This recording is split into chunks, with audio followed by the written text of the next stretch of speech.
يفقهوا قولي. اللہ کی تائید و نصرت کا وعدہ. ان اہل ایمان کے لیے خوشخبری ہو جو سخت ترین حالات میں بھی اللہ اور رسول صلی اللہ علیہ وسلم کی اطاعت پر ثابت قدم رہتے ہیں. خدا کا دین جس وقت جو تقاضا کرے وہ اسے پورا کرتے ہیں، بحث و مباحثہ نہیں کرتے، دشمن کی طاقت، زوراوری، وسائل کا خوف یا مروبیت اپنے دلوں پر طاری نہیں کرتے، بلکہ معاملات کی ڈور اور توکل کا سرا اللہ کی رضا سے جوڑے رکھتے ہیں. یہی ہدایت یافتہ قوم یا گروہ کی نشانی ہے. داعی دین کا صبر اور حکمت. حضرت محمد صلی اللہ علیہ وسلم اور ان کے اصحاب نے جس حکمت و صبر کے ساتھ قریش کی جاہلانہ حمیت کا مقابلہ کیا، وہ اس دور میں بھی ہر داعی دین کے لیے مثال ہے. بیت اللہ کے طواف، حج اور عمرے کی ادائیگی سے اللہ کے بندوں کو روکنا، ان کے لیے راستے مشکل کرنا، رکاوٹیں کھڑی کرنا، ان کی اس جاہلانہ ہٹ دھرمی پر مشتعل ہوئے بغیر معاملات کو سدھارنے کی طرف لے جانا، یہ مثالیں اہل حق کی حکمت، نبی کریم صلی اللہ علیہ وسلم کی فراست کا بہترین نمونہ ہیں. اللہ کا وعدہ ہے کہ وہ دین اسلام کو زندگی کے تمام ادیان پر غالب کر کے رہے گا.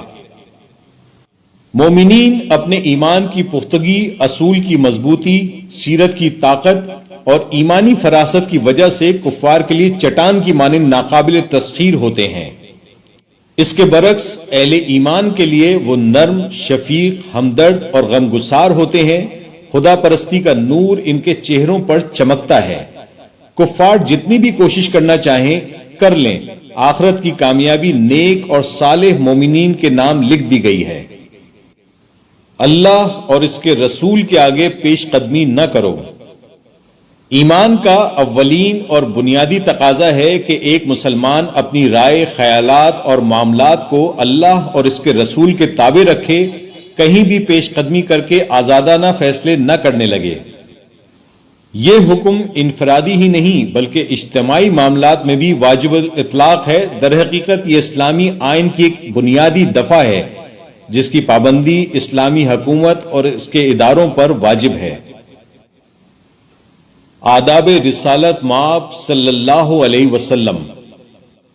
اللہ تعالیٰ کی جانب سے رسول اللہ صلی اللہ علیہ وسلم کی مجلس میں بیٹھنے والوں کو سکھایا گیا کہ حضور سے ملاقات اور بات چیت میں آپ کا انتہائی احترام ملحوظ رکھیں.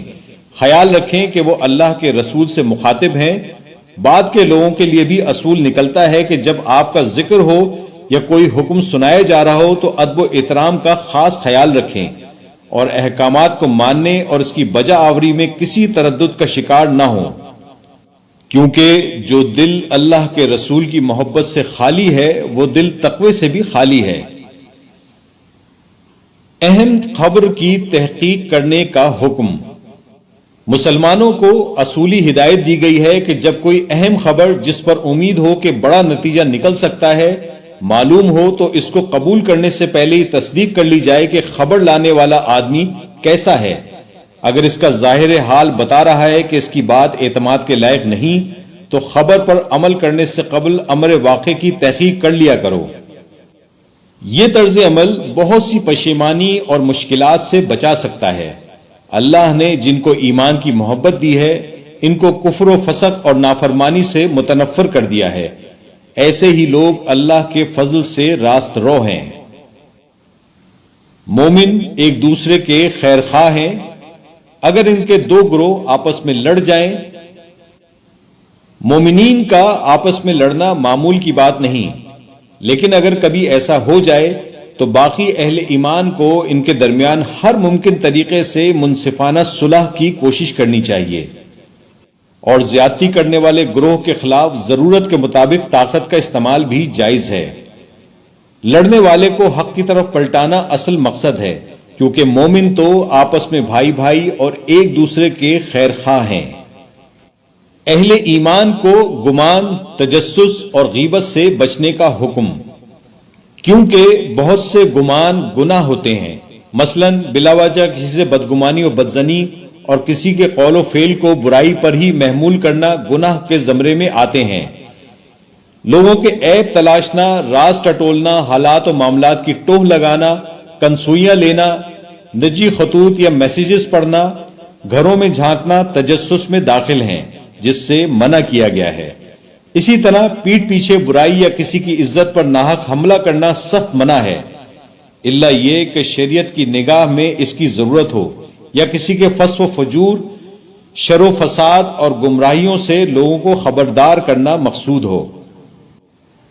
مومن ایک دوسرے کے بھائی اور خیر خواہ ہیں۔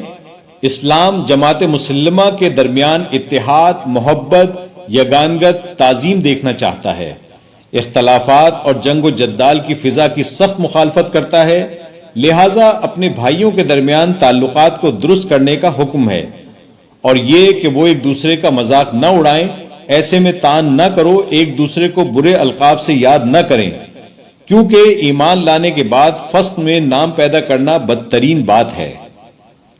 صدق اللہ العلی العظیم۔